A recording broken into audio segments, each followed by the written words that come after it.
Michal Vojta is a co-founder of SALESDOCk, which is a really interesting company based in Prague, and they do B2B sales and they help startups outsource their sales process, and that's what we're gonna talk about today. So Michal, hi. Hi, Michal. Please tell me about the story of SALESDOCk. So what is the inception of the idea? Right. Yeah. Well, Jacob and I, my co-founder and I, we were sales guys for corporate companies, and then during our studies in Netherlands, we also were sales guys for a startup. And once we came back to Prague, we decided we want. Like we saw that the startups still have problems with sales, even though they are, bigger already. Like they might be 50 people, they might have raised, several million of euros, but they still have, problems with sales. And that's when we have thought of this idea of having, inside sales teams for startups, to remotely help them with their sales. That's what I found really interesting on SALESDOCk, that you are not the traditional door-to-door salesman knocking on the doors. So can you talk a little bit about the process, or what is the approach of SALESDOCk in sales? Maybe I can tell you, because it's nothing new really. You can imagine on how Google works, or how big tech companies like Tableau and Google and LinkedIn work, and that they have a big sales hub in Dublin, usually in Dublin in Europe, right?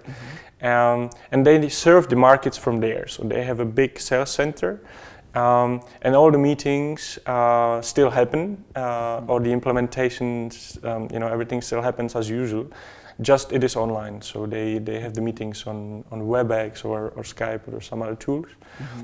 Only maybe at the end, when it's a big deal or when there is several deals, they fly into the country, for example from Dublin to Prague, they close the deals and then they get back. But they are really sitting in Dublin, even though they are, for example, Czech guys and they are serving the Czech or German market. So basically this is what we are doing as well, just we are doing it for startups, and we are helping them to build this infrastructure of the sales process. And then eventually we are even able to hand it over to them, because we know that, yeah. Can you talk a little bit more about the relation with the startup? So imagine I have a startup, so I come to you and say, okay, I have this product, sell it for me. Yeah, right. Yeah. Well, that's usually the thing with the startups where the problem arises. That's that they have a cool technology, they get the investment, they sober up, and the investor suddenly wants.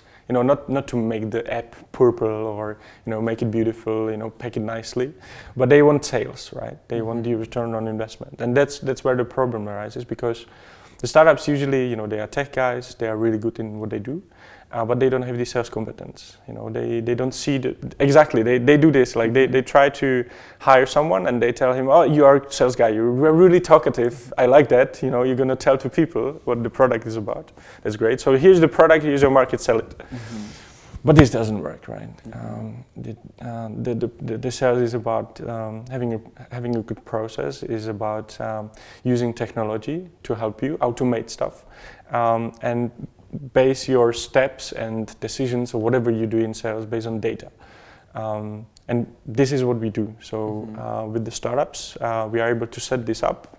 But yeah, we are not just consultants. We actually hire the guys and we actually have to deliver the sales. And once this works and the startup decides that, okay, we want to have this in-house, because well, they might keep it this way, but they might also want to have it in-house. And in that case, we can really hand over the team with the know-how. Of course, they have to buy it, but yeah, they can have it in-house. And that's how we give them the sales competence to their tech competence and maybe marketing competence. And why aren't you just consultants? Why you hire your own people? That's a good question. I mean, consulting, that's not really, I would say you're not really, I'm thinking of a good expression, like putting your balls on the table, as we would say in Czech. Like when we really gonna build this, it's not just saying, okay, you should do it that and that and that. But when we actually gonna do it and we're gonna get the people and put them in the process and make them work, this really proves that it works, or it doesn't, right? And if it works, then the startup can really buy the team with the know-how and is buying something which is proven. You know, these guys sold the products, their product for a year or two, so they really know what they're buying. It's not just buying hot water from a consultant who just tells them, hey, you should do it this way, and here's a nice presentation.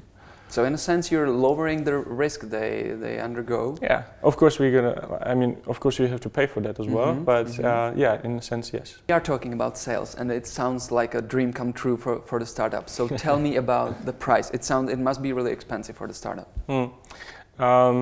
Yeah, well, of course it is individual, but just to give you the idea, how are we positioning it, is that when you imagine that you are, let's say, a Dutch startup or a German startup, it doesn't really matter, then if you would hire a sales guy, there is a lot of fixed costs involved, right? So not just the fixed fee for that guy, but also the taxes and all the tech around and stuff. And when you count all of this is going to be roughly the amount which you would pay to us to have the sales guy in our products hub. It always works on the basis of fixed fee and on the basis of bonuses for the sales actually done. In that price, you really don't have just the sales guy, but you have us as founders and the know-how which is going into that sales guy. And it's like your asset which you are growing, and at some point you can take it in-house. And isn't that risky? You mentioned that for the investor, the sales are the important thing. If I have the startup and I outsource the really important thing on you, and then you say we don't want to sell the people, or yeah, I mean, of course, this business, any business is somehow risky, and this is one of the risks. But if you compare it to the risk that you're going to hire someone who you don't really know, he's just talkative on the interview and you like him, and you're going to hire him, you're going to give him the product and tell him, sell it. That's a risk as well, and you have to give him some, fixed money as well. That's your risk, and maybe bigger because, those startups and those companies might not have the competence to really lead them and control how he is performing, really. But we can do that, and we do this on the basis of reporting with the client. We are actually really connected with the company because of course we need the tech side, we need the marketing side of things, and etc. It sounds really interesting and intriguing from the side of the startup. Do you choose the product, or you take every startup that comes to you? No, yeah, we do choose. We do choose the startups, of course. The inside sales setup is not, it's not applicable to all of the products, right? Also, you have to, when you're a startup, you have to decide if you actually want to hire a sales guy, because that really is one of the most expensive things in sales, right? To really the people. So if I should give you, 1 or 2 or 3 criteria, that would be, we always do B2B sales, so always B2B. It's supposed to be technology, it should be technology, internet technology. If you want to know the industries, it's usually in business intelligence, pricing software, but there is a lot of things we do also on the side where we help other startups which are not really from this field. And the third thing is the price, actually, we found out. So price of the product is usually the good proxy to the decision whether you should or should not hire the guy.